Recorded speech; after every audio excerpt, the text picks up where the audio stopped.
இந்த பிக் பாஸ்க்குள்ள நான் ஃபர்ஸ்ட் வந்தேன். ஃபர்ஸ்ட் டே நான் வந்தேன். என்னை பார்த்துட்டு என்ன நினைச்சீங்க? பிரியங்கா சொன்னதெல்லாம் விட்டுருங்க, நீங்க ஒரு பர்சனா என்னை பார்த்துட்டு என்ன நினைச்சீங்க? இந்த டைம்ல என்கிட்ட யாரும் பேசுறது இல்லை, அதுக்காக எனக்கு ஒரு ஃப்ரெண்டு வந்தான்னு நினைச்சேன். நீங்க போய் கொஞ்சம் இந்த ட்ராக்ல எடுத்துட்டு போய் இல்ல ஃபர்ஸ்ட் டே என்ன நினைச்சீங்க? இதே நினைச்சேன், எனக்கு ஒரு ஃப்ரெண்ட் வந்தாங்க, அப்படியா? அவ்வளவுதான்.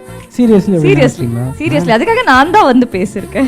ஆமா ஆமா, நீ தான் ஃபர்ஸ்ட் வந்து பேசினீங்க என்கிட்ட பிரியங்காக்கு அப்புறம். நம்ம ரெண்டு பேரும் பிக் பாஸ் வீட்டில் ஹவுஸ் மீட்ஸாக இருந்தோம்ல, அங்கேருந்து இப்போ இவ்வளோ தூரம் ட்ராவல் ஆகி இன்னைக்கு இந்த ஃபேன்ஸ் மீட்டில் நம்ம ரெண்டு பேரும் உட்காந்துருக்கோம். அது எப்படி இருக்கு? அந்த இது நல்லா இருக்கு. ஏன்னா டக்குன்னு எப்படிலாம் சொல்லி நல்லா இருக்குன்னு முடிக்கூடாது, சொல்லணும். இல்லை, அது உள்ளே இருக்கும்போது இந்த பேரண்ட்ஸ் எல்லாம் வந்து சொல்லி போகும்போது ரொம்ப நெகட்டிவாக இருந்துச்சு.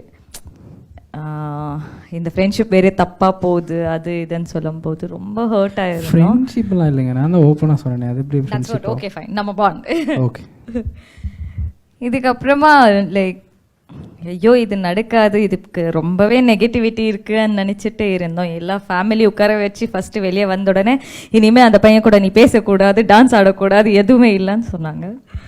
ஸோ அது எல்லாம் தாண்டி இன்னைக்கு இப்படி சேர்ந்து உட்காந்து இவங்களெல்லாம் மீட் பண்ணும்போது இவ்வளோ லவ் இவங்க கிட்ட கிடைக்குதுன்னு சொல்லும் போது it is one different sort of a feeling.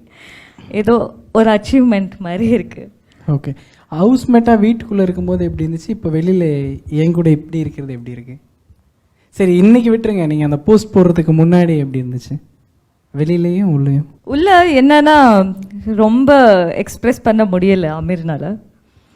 பாவம் அவங்க எக்ஸ்ப்ரெஸ் பண்ணிகிட்டே இருப்பாங்க. அந்த டைமில் நான் கோவமாக முறைச்சி பார்ப்பேன், அதுக்காக ஹி வுடன்ட் எக்ஸ்ப்ரெஸ். பட் வெளியே வந்து ஹி ஹஸ் எக்ஸ்ப்ரெஸ்ட் அ லாட். சரி, அப்படி கோவமாக பார்க்குறப்போ பிக் பாஸ் வீட்டுக்குள்ளே எல்லாத்துக்கும் சாப்பாடு ஊட்டி விடுவீங்கல்ல, என்கிட்ட வரும்போது மட்டும் ஊட்டாமல் போயிடுவீங்கல்ல? அது ஏன்னா உள்ளே இருக்கும்போது இதே ஃபீலிங் இருந்துச்சு, இதுக்கு ரொம்ப நெகட்டிவிட்டியாக இருக்கு அண்ட் இது எப்படி போகுது கூட ஐ டென்ட் வாண்டட் தட் ஃபீலிங் உங்களுக்கு ஜாஸ்தி ஆகணும். எனக்கு என்ன தெரியுமா தெரிஞ்சிச்சு, நீங்கள் அங்கேயே எனக்கு விழுந்துட்டீங்கன்னு தெரிஞ்சிச்சு.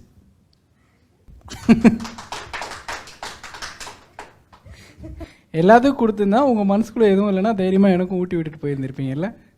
ஓகே. சரி, நான் என்னைக்காவது உங்களுக்கு தொல்லையாக இருந்திருக்கேனா இல்லை சப்போர்ட்டாக இருந்திருக்கேனா? இல்லை, you have been a big support. எனக்கு தொல்லையாக இருந்ததே இல்லையா? இல்லை பரவாயில்ல, சொல்லுங்கள். தப்பா சின்ன சின்ன திங்ஸில் இருக்குமோ போப்போ, சொல்லுங்கள்.